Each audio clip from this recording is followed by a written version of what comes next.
기사님이 흐뭇한 표정으로 바라보고 계시고 왼쪽 위에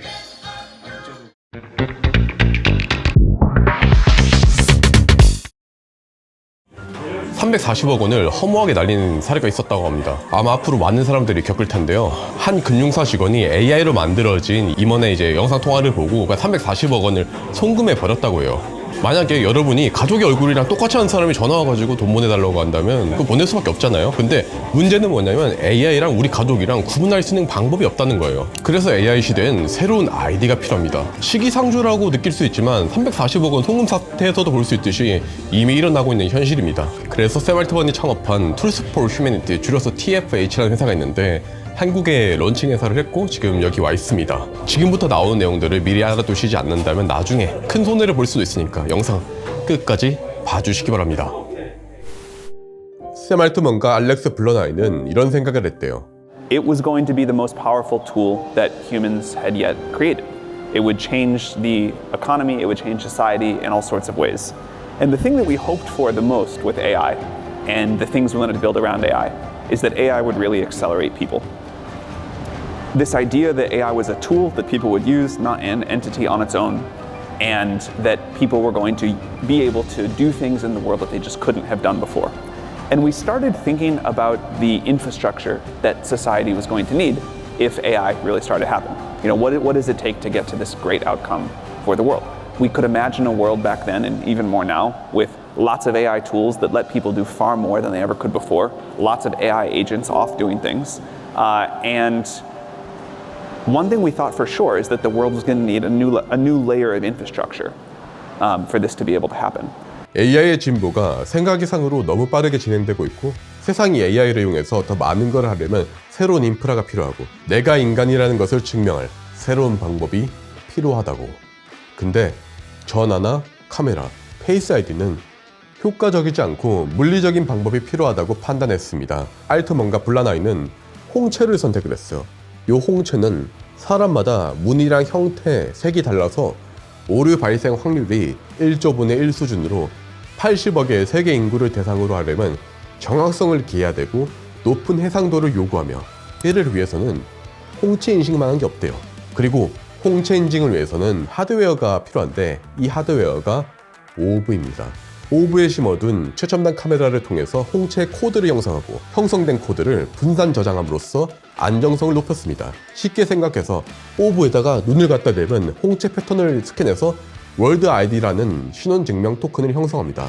이 사람은 진짜 인간이고 AI가 아니라는 것을 증명하는 거예요. 이 토큰을 중앙 서버에 저장하는 것이 아니라 해시의 형태로 변환해서 원본 데이터를 찾기가 매우 어렵도록 설계를 해뒀어요. 직관적으로 비유를 하자면 문서 파쇄기에 넣어서 보안성을 높여버린 겁니다.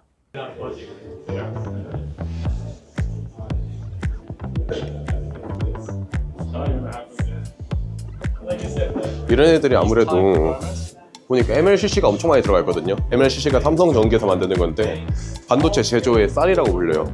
유리잔만한 거에 이제 가격이 거의 몇 억 정도 하는데 저기 MLCC가 많이 들어가 있는 게 아무래도 연산 모듈들이 많이 텐다 보니까 굉장히 많이 들어가 있어요. 아무래도 오브가 장점이라고 따진다면 ER이라고 얼마나 정확하냐에 따지는 건데 그게 0.08에서 한 0.2 정도로 굉장히 좀 우수하다. 지문인식이라던가 아니면 페이스 아이디보다 훨씬 더 우수하다. 한 3배에서 4배, 5배?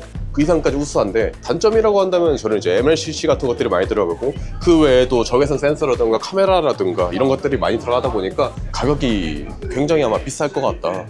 지금 제조 단가가 공개는 안 돼 있는데 그런 부분들은 문제가 있겠지만 이 홍채라는 게 나이를 먹어도 바뀌진 않거든요. 근데 페이스 아이디는 얼굴에 나이를 먹으면서 이제 좀 바뀌게 될 수도 있는데 그런 부분에 있어서 평생 쓸 수 있다. 그리고 안정성이 좋다. 이런 데 장점은 있습니다. 저는 이번 프로젝트에서 알트먼이 AGI랑 휴머노이드가 이제 결합되는 그런 시대를 준비하고 있지 않나라는 생각이 좀 강하게 들었습니다. 네, 이렇게 지나다니시는데요. 굉장히 많은 분들이 좀 와 있으세요. 여기 타이키 분들도 와 계시는데 앞으로 뭐 AI가 모든 작업들을 대신할 거 아니에요. 의사도 대신할 거고 판사도 대신할 거고 저 같은 유튜버도 뭐 필요 없고 뭐 그렇게 될 거 아닙니까? AI랑 함께 휴머노이드도 급속도로 성장을 하고 있는데 이 속도면 아마 5에서 10년 내면 진짜 인간 수준의 휴머노이드를 보실 것 같아요. 지나가셔도 돼요. 분명 누가 인간이고 누가 AI인지 구분할 수 없는 시대가 오게 될 것이고 그럼 사회적인 대혼란이 생길 거 아니에요? 샘 알트먼은 지금 그거를 좀 대비하고 있다. 그리고 이렇게 말하더라고. 알트먼은 인간임을 증명하는 것을 목표로 삼고 있다고요. 그런데 저는 이걸 보면서 한편으로는 정말 무섭다는 생각이 들었어요. 왜냐면 알트먼의 이런 홍채인식이 나는 사람이다 이걸 인증해주죠. 하지만 향후에는 이것이 인간 인증뿐 아니라 누가 더 높은 인간 점수를 가지고 있는가로 나아갈 수도 있겠다라는 생각이 들어가지고 섬뜩했거든요. 넷플릭스의 블랙미러라는 드라마에서 시즌3의 1화에 추락이라는 에피소드가 있거든요. 거기에는 그 미래의 상황을 그렸어요. SNS에서의 평점이 그 사람의 평점이 됩니다. 서로에게 높은 평점을 주는 것으로 인사를 대신해요. 예를 들어서 너 10점, 너 8점, 너 4점 이렇게. 근데 이게 자동으로 그 사람 옆에 보여요. 이 사람은 몇 점이라고. 실수를 한번 했어. 그래서 평점 낮게 받았어. 그러면 병원이나 비행기 예약도 못합니다. 평점이 4점 몇 이상이어야 되거든요. AI 시대가 본격화가 된다면 사람들은 점점 새로운 아이들을 필요로 할 것이 분명하고 이게 엄청난 편의를 가져다 주겠지만 동시에 넷플릭스의 드라마처럼 디스토피아를 만들 수도 있겠다라는 생각이 들었습니다만 저는 모든 기술은 양면성을 지니고 사회가 이걸 어떻게 활용하느냐가 관건이라고 생각합니다. 좋은 기술과 나쁜 기술이라는 것 자체가 없어요. 우리가 어떻게 활용하고 어떻게 사용하느냐가 중요한 것이죠. You know, maybe I don't want this, or maybe I love parts of it. Maybe I love talking to ChatGPT, but I worry about what's going to happen to art, and I worry about the pace of change, and I worry about these agents clicking here, clicking around the internet, and maybe on balance, I wish this weren't happening, or maybe I wish it were happening a little slower, or maybe I wish it were happening in a way where, like, I could pick and choose what parts of progress were going to happen. And I think the fear is totally rational. The anxiety is totally rational. We all have a lot of it too, but there will be tremendous upside. I really believe that society figures out over time, with some big mistakes along the way, how to get technology right. We have to embrace this with like caution, but not fear.